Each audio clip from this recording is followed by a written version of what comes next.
뭘 준비했어요? 아이비리그 가려고? 미국 대학 입시는 뭐 한국 대학이랑 크게 다르진 않습니다. 그러니까 기본적으로 내신이 있어야겠죠. 그 내신이라고 하면은 이제 GPA 관리를 해야 됩니다. 근데 이거는 한국 대학은 내신 등급을 나누잖아요. 근데 미국 대학은 등급을 나누지 않습니다. A, B, C는 있습니다. 하지만 이거 절대평가이기 때문에 내신은 솔직히 크게 막 국내 대학 진학할 때처럼 목숨을 걸지 않아도 됩니다. 근데 이제 미국에도 수능이 있습니다.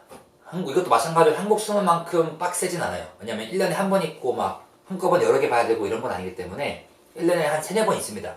SAT라는 시험인데, 그리고 시험 자체도 그렇게 어렵진 않습니다. 3가지를 봐요. Reading, Writing, 수학. 그러니까 독해랑 쓰기랑 수학. 수학은 솔직히 뭐 거의 뭐 1학년 수준, 중학교 수준이기 때문에 영어만 알면 뭐 크게 어렵지 않고요. 미국 애들 수학을 이렇게 못하는지 모르겠어. 좀 저는 미스테리입니다. 그러니까 조선인들이 인도인들만큼 잘하지 않아요. 근데 기본적으로 일단은 저는 문과이기 때문에 한국에서는 수학을 굉장히 못하는 사람이었는데, 미국 대학 진학할 때 수학을 만점 못 받으면 약간 실수했다, 자기 관리에 소홀했다, 뭐 이런 얘기를 들을 정도로.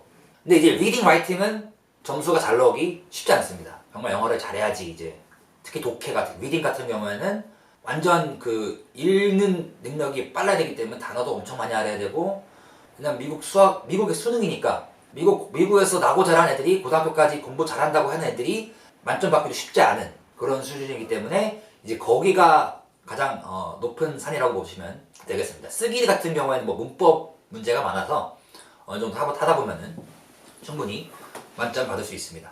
그래서 아무튼 SAT가 이제 가장 중요한 수치화되는 2400점 만점에 800, 800, 800이에요. 수학 800, 읽기 800, 쓰기 800. 공소시 몇 점 받았어? 저는 2300점 받았습니다. 그래? 수학을 만점 받지 못했습니다. 수학에서 끝해가지고 2300점 받았습니다. 네, 갑자기 앞몸이 떠오르고 있는데, 근데 한 번 뭐 1년에 한 번밖에 없는 그런 게 아니라서 이번 잘 못 봤다 그럼 다음에 또 봐도 돼요. 그 다음에 더 좋은 점수를 낼 수도 있습니다. 이런 면에서는 훨씬 좀 더 미국 수능 시험이 인도주의적이지 않나. 저는 그걸 한 번도 경험해보지 못해서 솔직히 뭐라 할 말은 없습니다만, 1년에 한 번에 그 모든 것이 결정된다는 거는 좀 비극적인 것 같아요. 그날 내가 뭐 생리를 할 수도 있는 거고, 그날 내가 뭐 감기에 걸릴 수도 있는 건데, 어떻게 그거를 컨트롤할 수 없는 건데, 하루 만에 딱 결정이 돼서 1년을 또 어떻게 해야 된다는 거는 정말 생각만 해도 끔찍합니다. 그거를 겪으신 여러분들은 정말 대단한 사람들인 것 같아요. 그래서 SAT 1을 봐야 되고 SAT 2가 있습니다. SAT 1은 말씀드린 것처럼 기본적인 독해 능력과 수학 능력, 정말 기본적인 공부하는 능력들을 테스트하는 거라면은, SAT 2는 이제 과목입니다. 역사, 뭐 수학, 과학, 언어, 제2 제3 외국어. 아니구나, 미국 애들 입장에서는 그냥 외국어네. 영어가 모국어니까. 보니까 이게 참 말도 안 되는 거야. 생각해보니까 남의 나라 말 공부해가지고, 그거 얘기하다 보면 끝도 없으니까. 어쨌든 외국어 시험도 있었고, SAT2가 또 뭐 있었는지 기억이 안 나는데 아무튼 그렇습니다. 그래서 그것도 한 3개 정도 봐야 돼요. 저 같은 경우는 SAT2 수학, 이것도 그냥 기본적으로 타고 들어가는 거, 너무 쉬우니까 SAT2 수학이랑 SAT2 미국사, 그 다음에 SAT2 세계사, 그 다음에 SAT2 스페인어, 이렇게 4개를 봤습니다. 그건 800점 만점. 그래서 이거를 봐야 되고, 그 다음에 AP를 볼 수 있습니다. AP는 필수는 아니에요. SAT2도 사실 필수는 아니고 SAT도 사실 필수는 아니야. 토플만으로 갈 수 있는 대학도 없지 않습니다. 하지만 웬만한 아이비리그급은 SAT1이 있어야 되고 SAT2가 한 3개 정도 있어야 되고 AP도 있으면 좋습니다. 근데 민사고 같은 경우에는 기본 그 고등학교 수업이 AP입니다. AP로 말씀드리자면은 Advanced Placement, 이 말이 뭐냐면 고등학교 때 미리 대학 수준의 수업을 듣는 겁니다. 고등학교 수업을 미리 떼고 선행학습을 시켜주는 거야, 고등학교에서. 그래서 AP 수업을 듣고서 AP 시험을 보면은 이게 대학 학점으로 인정을 받습니다. 그래서 민사고 애들, 특히 한국에서 유학 가려고 하는 친구들은 이거를 경쟁적으로 엄청나게 많이 봐요. 그렇게 많이 볼 필요가 없는데, 미국 애들은 뭐 많이 봐봤자 뭐 한 2-3개 보는데 한국 애들은 이걸 엄청나게 많이 봐요. 그래서 저도 이거를 15개를 봤습니다. 미리 대학교 학점 15개 딴 거야. 그래서 그 중에서 점수가 5점 만점인데 4점 이상이면은 학점 인정해줍니다. 제가 15개를 봤는데 12개를 만점을 받았는데 그중 9개가 다트머스에서 인정을 받아서 9개면은 1년치 학점인 거예요. 1년치 학점을 민사고에서 미리 따고 간 겁니다. 제 주변에 더 본 친구도 있어. 제가 많이 본 편이긴 한데 AP를 많이 보면 많이 볼수록 대학 입시에도 도움이 된다. 나중에 미리 졸업해버리고 한국에 돌아올 수 있었던 이유가 바로 미리 민사고에서 과잉된 입시 준비로 AP 시험을 많이 봐놨기 때문에 그럴 수 있었습니다. 그래서 이렇게 AP까지 보면은 수능 시험은 끝납니다. 그 정해진 시험 끝나고 그 다음에 원서를 써야 됩니다. 이 원서를 쓰는 게 굉장히 피곤합니다. 인생을 되돌아보라고 만들어. 그게 목적이에요. 근데 질문이 있어 따로? 질문이 주어진 질문도 있는데 정말 두루뭉실하고 약간 그 자기소개서 취업할 때 쓰나? 그런 것처럼 자기소개서로 써야 되는데 아니면 이렇게 주어진 뭐 이렇게 프롬프트가 있어요.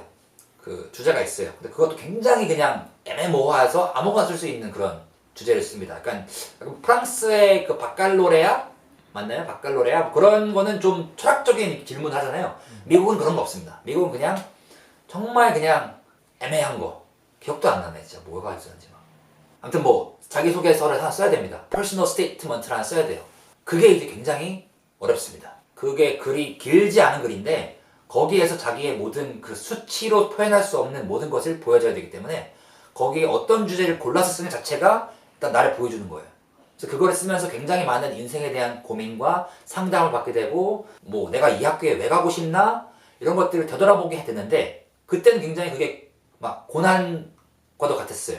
근데 되돌아보면은 나중에 입학사정관 만났을 때 물어봤을 때도 마찬가지인데 그걸 하라고 만드는 거래요. 그걸 하면서 어쨌든 고등학생이 대학생이 되는 과정이라는 거야. 그런 거 있지 않나? 무슨 뭐 자소서 잘 써가지고 막 아이비리그 가고 이런 얘기를. 근데 그걸 증명할 수가 없어요. 어떻게 알아? 사실 물론 정말 무슨 내가 어네스트 헤밍웨이 같은 명문을 써서 막 보냈으면은 내 점수가 안 좋아도 뽑았을 수도 있겠지. 저도 몰라요. 제가 자소서 덕분에 뽑힌 건지 자소서에도 불구하고 뽑힌 건지 점수는 기본적으로 나쁘진 않았습니다. 근데 점수가 정말 좋은 친구 중에도 떨어진 친구들도 많아요.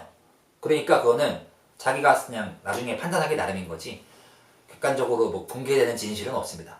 그래서 어쨌든 자소서를 써야 했었어요. 자소서를 써서 내고 그 다음에 커먼 애플리케이션이라고 모든 미국 대학이 공통적으로 내야 하는 그 내가 동아리 활동 이런 걸 했고 뭐 이런 거 있잖아. 상을 뭐 받아 이런 거 써서 내야 되고 마지막으로 면접을 받습니다. 그 커먼 애플리케이션이 되게 중요하다는데? 커먼 애플리케이션 내에 자기소개서도 들어가는 거예요. 거기에다가 어쨌든 숫자로 안 나와 있는 내가 어떤 사람이고 고등학교까지 살아가면서 어떤 일들을 해왔고 앞으로 대학교에 가서 내가 어떤 것을 하겠다라고 보여주는 겁니다. 근데 미국 대학교는 특히나 아이비리그는 내가 그 공동체에 들어가서 어떠한 기여를 할 것인가를 중요하게 생각해요. 다양성, 다이버시티를 되게 중요하게 생각해요. 다이버시티 스테이트먼트도 따로 있어요. 내가 학교의 다양성을 어떻게 기여할 수 있다. 예를 들어서 내가 트랜스젠더다. 그럼 그걸 씁니다. 왜냐면 트랜스젠더는 소수니까. 내가 트랜스젠더인 거를 보여주면 학교에서는 신입생 1000명이라는 공동체 안에 트랜스젠더인 친구도 있고 뭐 성소수자인 친구도 있고 인종적으로 소수자인 친구도 있고 뭐 이런 것들이 다 고려가 됩니다. 왜냐면 그게 고려가 안 돼서 다 백인 남자만 들어오잖아?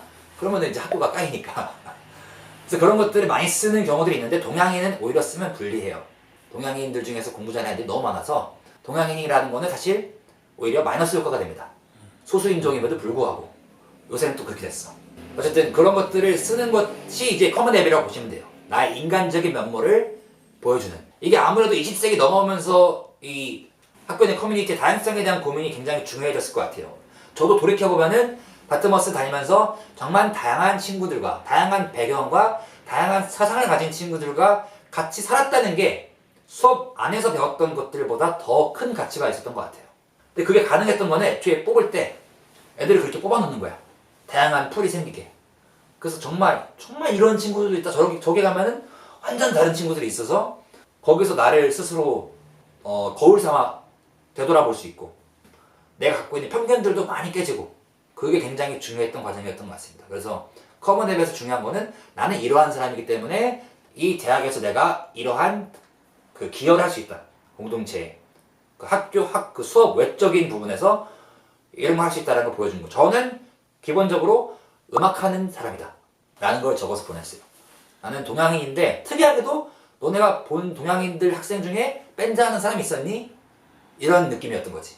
그래서 내가 그 데모 CD도 보내주고 에세이 내용도 밴드 하는 이야기를 썼고 그런 걸 보냈는데 그게 뭐 나쁘게 보진 않았던 것 같아. 실제로 내가 다트머스에 가서도 밴드를 했고 밴드를 만들어서 밴드를 했기 때문에 약속한 걸 지킨 거지. 내가 다양성이 이렇게 기여할 거야.